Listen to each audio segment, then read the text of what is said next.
गिरिडीह के बगोदर से एक वीडियो जिसने पूरे झारखंड को झकझोर दिया है। खम्बरा इको पार्क में युवकों को पानी में डुबो डुबो कर पीटा गया, लेकिन 25 दिन बाद भी पुलिस की कार्रवाई शून्य है।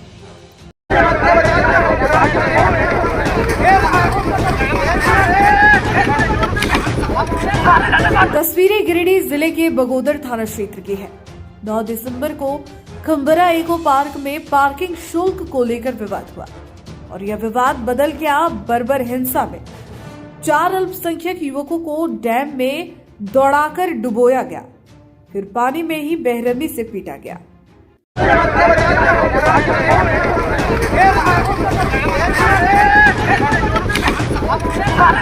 घटना का वीडियो बना और अब सोशल मीडिया पर आग की तरह फैल रहा है।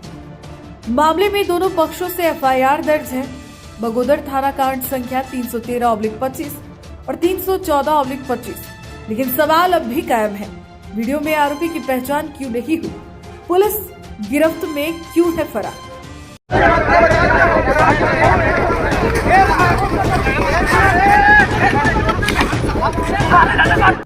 पुलिस की निष्क्रियता से लोगों में भारी आक्रोश है। 21 दिसंबर को जेएलकेएम पार्टी के नेतृत्व में लाठी मार्च निकाला गया। दोषियों पर कार्रवाई की मांग हुई।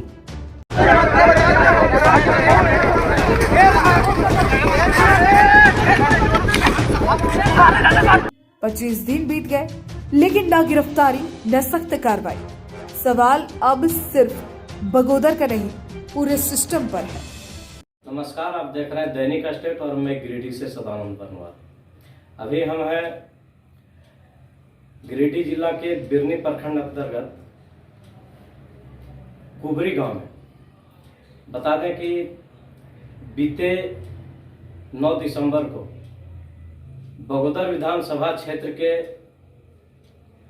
खम्बरा गांव में इको पार्क में युवकों के बीच विवाद हो गया था और विवाद इतना हो गया जिसका कोई हिसाब नहीं कर सकते हैं या कोई तुलना किसी से नहीं की जा सकती है। विवाद इतना बढ़ गया कि यह पूरे राज्य नहीं, पूरे भारत देश में इसकी चर्चा की जा रही है। लोग राजनीतिक कर रहे हैं, अलग अलग राजनीतिक दल से लोग जुड़े हुए हैं और इस पर अपनी प्रतिक्रिया दे रहे हैं। बता दें कि कुछ युवकों के बीच पार्किंग को लेकर विवाद हो गया था और विवाद इतना बढ़ गया कि एक युवक जो अल्पसंख्यक से आते हैं उनको इको पार्क में पानी में, जिसको इको पार्क डैम कहते हैं, उसमें डुबोकर मारपीट किया गया। जबरदस्त मारपीट की गई, उसे वहां के लोगों ने पीटा और इसके साथ ना ही तो भाजपा के लोग इस पर कोई प्रतिक्रिया दिए और ना ही माले के लोग, जबकि बताया जाता है कि बगोदर विधानसभा क्षेत्र में 90% मुस्लिम, या फिर यह भी कह सकते हैं कि पूरे के पूरे मुस्लिम समुदाय के लोग जो हैं, अल्पसंख्यक लोग, वो भारतीय भाकपा माले के समर्थक रहे हैं, रहते आ रहे हैं और अभी भी हैं।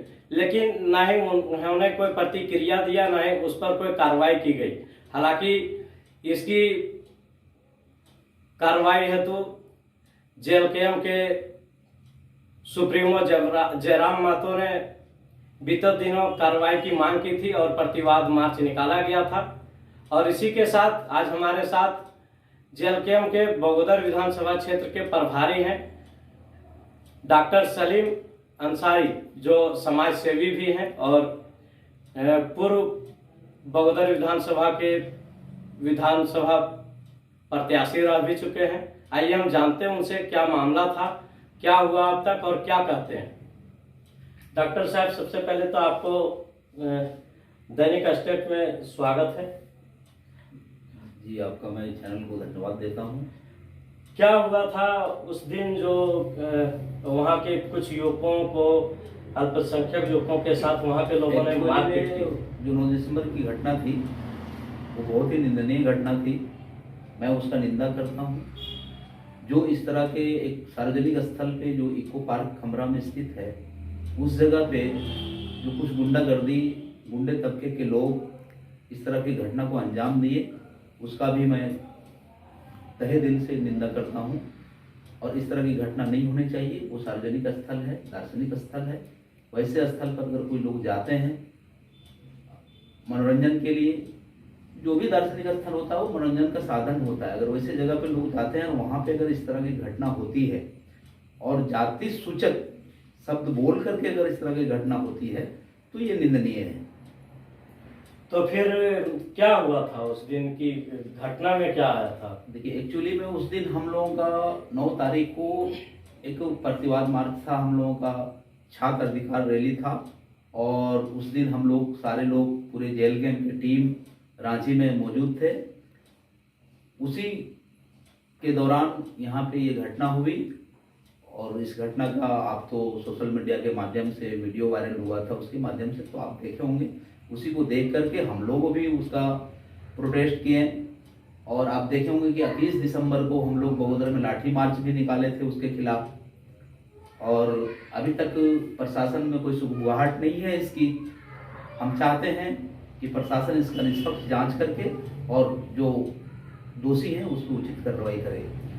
ऐसा कहा जाता है, माना जाता है कि बगोदर विधानसभा क्षेत्र में 90% या फिर यह भी कह सकते हैं कि पूर्ण बहुमत से भाकपा वाले अल्पसंख्यकों के मतदान से अपना सरकार बनाती है या तो सत्ता काबिज करते हैं। लेकिन यही भाकपा माले के लोग अब इस मामले पर कोई प्रतिक्रिया नहीं दे रहे और यह भी सुनने में आ रहा है कि वही पार्टी के लोग किसी अन्य लोगों से जिससे विवाद हुआ उस लोगों से मुकदमा ना करवाकर और किसी जाति सूचक शब्द लगाकर और वैसे व्यक्तियों से उन युवकों पर मुकदमा दर्ज किया गया।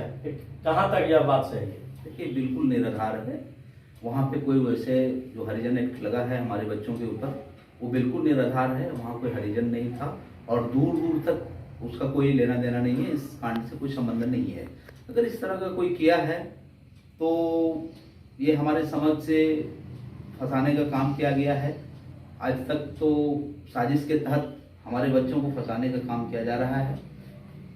लेकिन इसमें हम एक शब्द और कहेंगे कि वहाँ के जो भी अगुआ किस्म का आदमी है और फॉरवर्ड क्लास के लोग जो है, आपने एक बात अभी बोला कि मुसलमानों का 90 या 95 या 90 100% वोट कर लिया जाए तो विनोद सिंह के पक्ष में जाता है। तो ये सत्य है, विनोद सिंह के पक्ष में जाता है।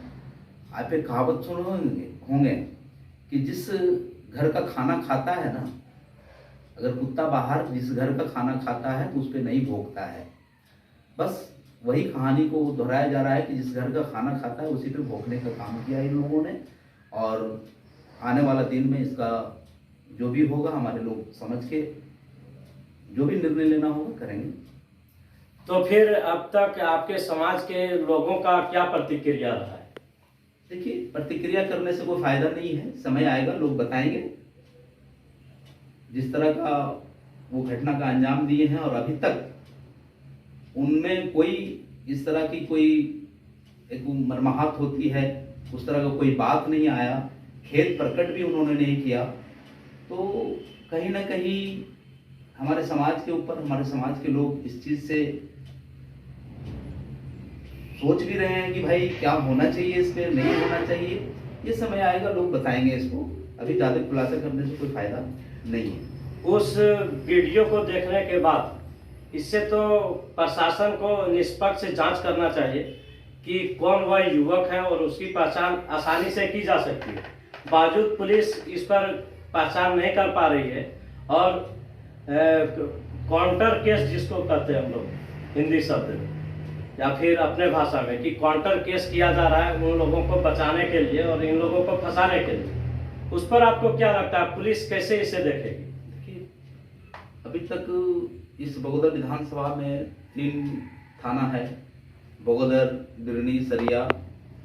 और कहीं ना कहीं प्रशासन थोड़ा सा अगर इसको अपने संज्ञान में ले ले मामला को और जटिलता इसका समझे तो इसकी उचित कार्रवाई होता। लेकिन कहीं ना कहीं प्रशासन भी अपना चुप्पी साध के बैठी हुई है किसी के प्रेशर में आकर के प्रशासन काम कर रही है। इस तरह से प्रशासन को नहीं करना चाहिए। प्रशासन को निष्पक्ष तौर पे आना चाहिए और सामने आकर के आगे आकर के इसकी जांच होनी चाहिए और जो दोषी होता है उस पर उचित कार्रवाई भी होनी चाहिए। हम उम्मीद करेंगे माननीय मुख्यमंत्री, माननीय डीजीपी महोदय, आप भी इस मामले की निष्पक्ष जांच कराएं और त्वरित कार्रवाई करते हुए उन युवकों पर कार्रवाई करें जो इस तरह की घटना को अंजाम दिए हैं और जितनी जल्द हो सके इस पर कड़ी कार्रवाई की जाए।